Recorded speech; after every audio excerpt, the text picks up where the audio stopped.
Hello, my name is Francesca, and this is my digital story of how I got to where I am today.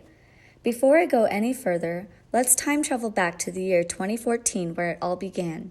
I found myself as a senior student at Texas A&M University studying for my Bachelor of Science in Health. I was working at the Center for Digital Learning and Technology in the Department of Health and Education where all my classes were held. This was where I was first exposed to instructional technology. I helped create materials for graduate student courses by using mixed medias, collaborated with subject matter experts, and even did a voice recording for a module too. I graduated in May 2015 and used my degree in health education as a project manager for 2 years. I found myself continually trying to implement technology into the programs.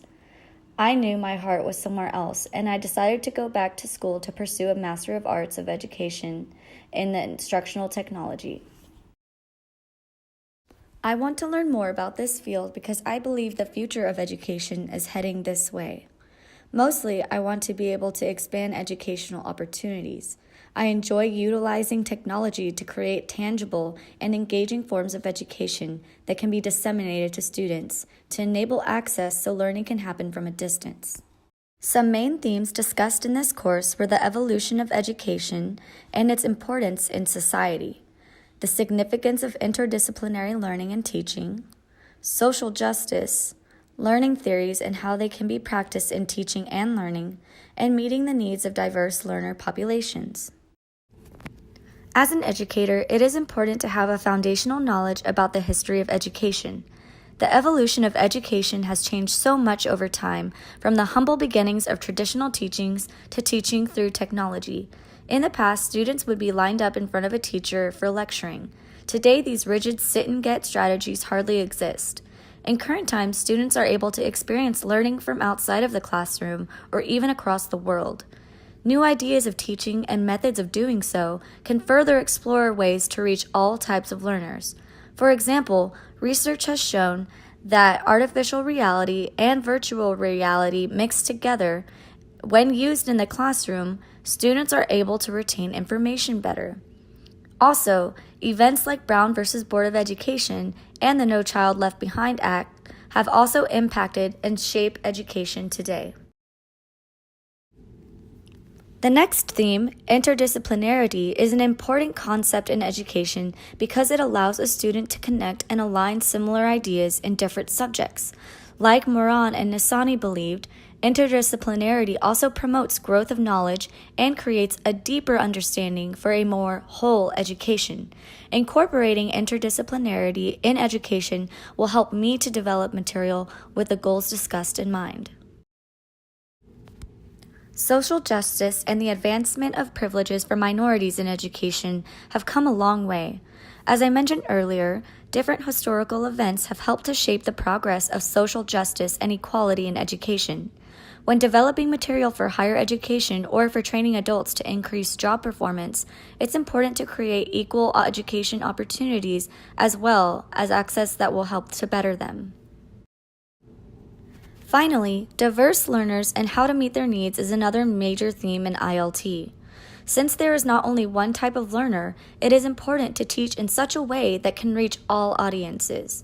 We will discuss this more later on in the presentation. For any educator, it is essential to recognize the socio-political nature of education and the impacts it has. I recognize this exists in schools when it comes to access of resources of supplies and materials to enhance educational experience. In Ladson Billings' article, she reports how schooling and capital are directly related. She also discusses how there is an economic disparity between white schools and schools with minority majority. I myself have observed this firsthand when I managed a nutrition program. Our target audience was minority youths in low socioeconomic school districts. We would facilitate the program in the gymnasiums. I noticed there was a variation of access to working utilities and available equipment from one school to another. Furthermore, in her study, Jean Anion reported how curriculum was being taught according to the social class level of the school.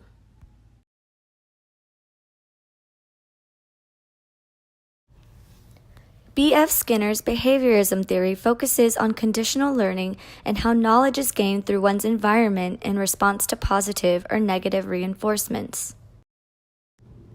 John Piaget's constructivism theorizes how students build schemas and learn through relating past experiences to present ones.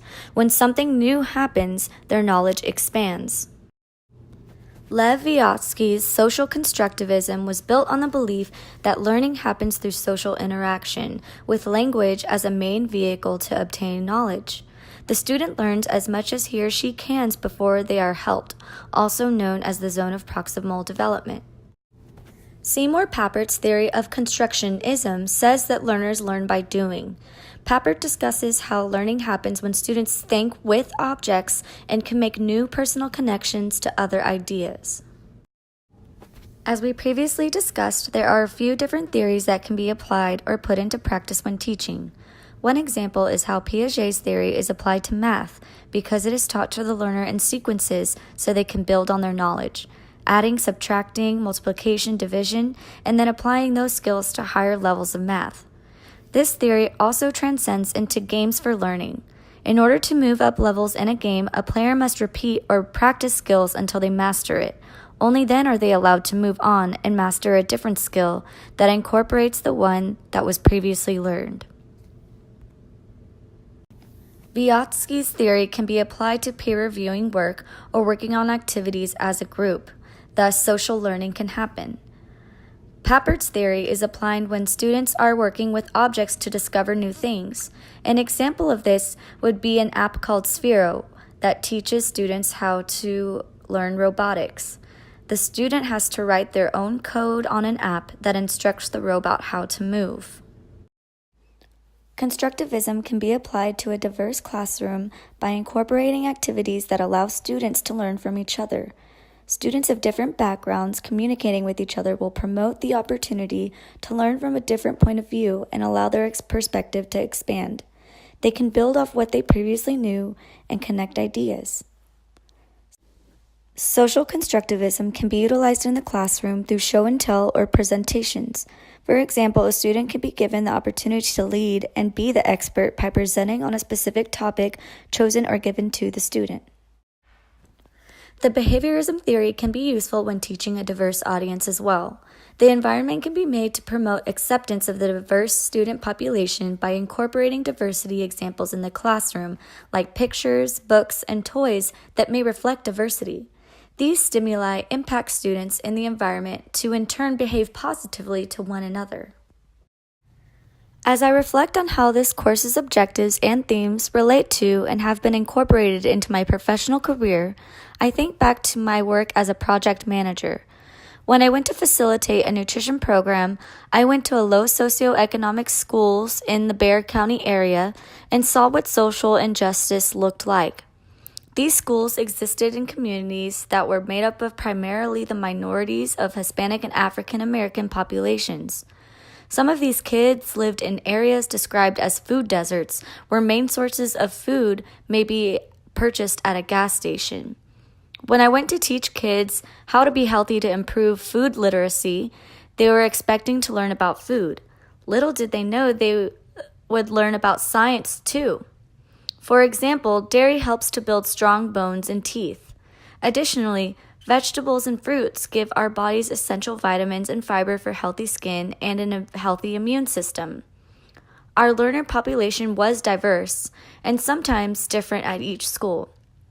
Because of this population difference, we used different food recipes that would relate to these populations.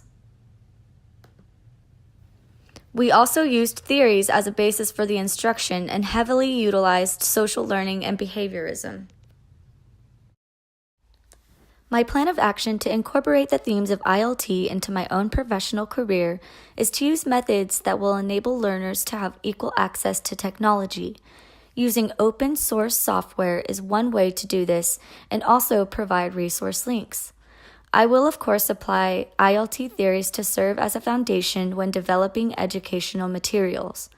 I will address meeting the needs of diverse learners through providing audio and closed captioning into my videos. incorporating diversity into learning materials when possible, and encouraging others to be a good digital citizen.